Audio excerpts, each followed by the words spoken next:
qu'un enfant ait envie de prendre son petit déjeuner le matin, il faut déjà qu'un certain rituel soit rétabli depuis la veille. C'est-à-dire déjà manger léger son dîner et faire coucher votre enfant de bonne heure. Et s'il y aurait des micro-coupures de sommeil dues à la déshydratation, comme chez tous les êtres humains, veillez à ce que votre enfant soit hydraté. La qualité de sommeil qu'un enfant aura dans la nuit déterminera son humeur du matin, comme tout le monde. Donc vous verrez par ailleurs un enfant qui ne se lève pas bien et qui n'a pas faim. Et puis la qualité aussi de dîner qu'on aura à la veille déterminera le matin si on aura envie de manger ou pas. J'explique, parce que si le soir on a eu un repas très chargé, il est normal que le lendemain vous aurez encore une digestion en cours, donc de ce fait qu'on n'ait pas faim.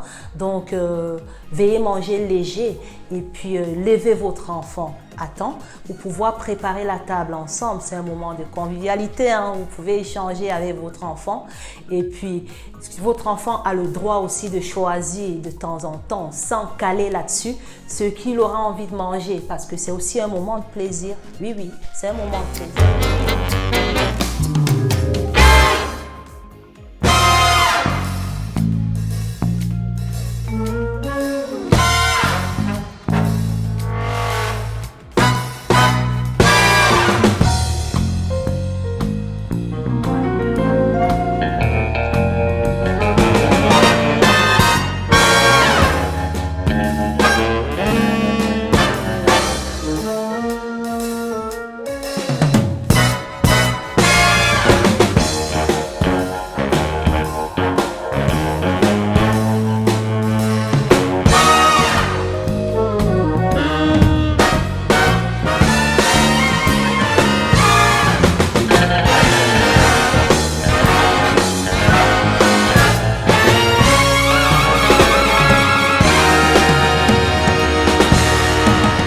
Bonjour à tous, je suis content de vous retrouver aujourd'hui dans les chroniques Nutrition Santé pour vous parler du petit déjeuner des enfants. Les divers petits déjeuners dans le monde entier seront tellement différents suivant les habitudes alimentaires mais aussi l'état financier. Donc on assiste aussi bien souvent aux personnes bien obèses mais qui sont en malnutrition ou en dénutrition parce que c'est via les carences, c'est via ce qu'il y aurait dans les prises de sang. On verra des maladies liées à la malnutrition et la dénutrition dont le poids et l'aspect physique n'aura rien à voir. Aujourd'hui, je viens vous dire pourquoi c'est important un bon petit déjeuner chez les enfants et aussi comment bien faire suivant ce qu'on a. Ce qui est évident, c'est qu'il existe encore des pathologies liées à la malnutrition chez des enfants. Parce qu'un enfant de 0 à 3 ans doit avoir au minimum 500 ml de lait par jour ou équivalent. Donc, il va falloir donc trouver dans quel aliment il y en a quoi pour pouvoir combler ses besoins au cas où on ne disposait pas de lait, par exemple. Vous devez prévoir une boisson comme du lait ou de l'eau ou une infusion, par exemple. Vous devez prévoir absolument un produit laitier. Ça pourrait être du yaourt ou un bout de fromage parce qu'il faut absolument combler les apports. Si vous avez besoin d'en savoir plus, vous pouvez poser votre question. Donc aujourd'hui, en ce qui concerne également les produits céréaliers, il y en a tellement de produits céréaliers de diverses sortes dans les magasins. Choisissez ce qui serait le moins sucré possible, hein, comme les flocons d'avoine par exemple, ou des cornflakes, mais je conseille du pain en fait. Je vous conseille du pain. Vous pouvez mettre une petite tartine du beurre. C'est toujours mieux de tartiner avec une petite noisette de beurre que de prendre de la brioche par exemple. Parce que la brioche, elle cache beaucoup de beurre, ce que je déconseille. Mais vous pouvez toujours en manger de façon occasionnelle. C'est comme les viennoiseries et d'autres pâtisseries.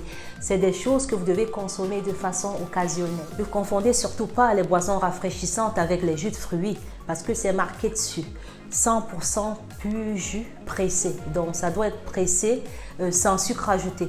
Vous devez lire l'étiquetage, les parents.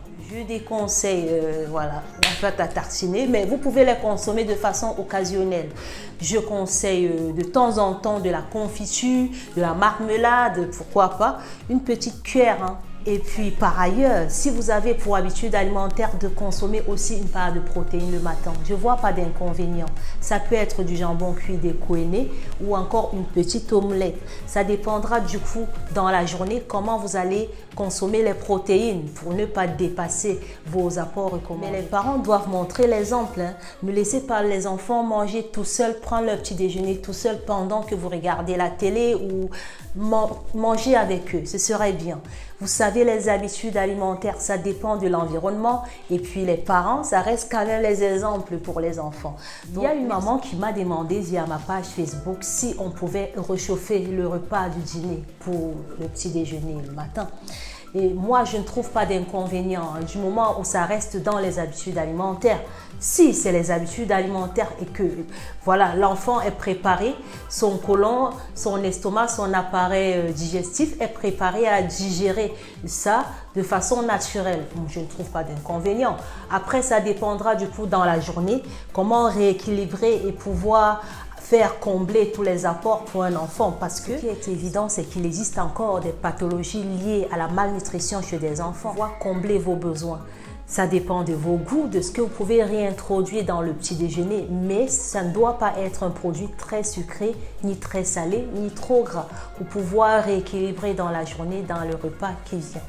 Donc, comme vous voyez, le petit déjeuner reste un repas et vous savez, la santé, c'est comme un jardin potager. Ça se cultive. Mangez toujours varié, équilibré. À la prochaine.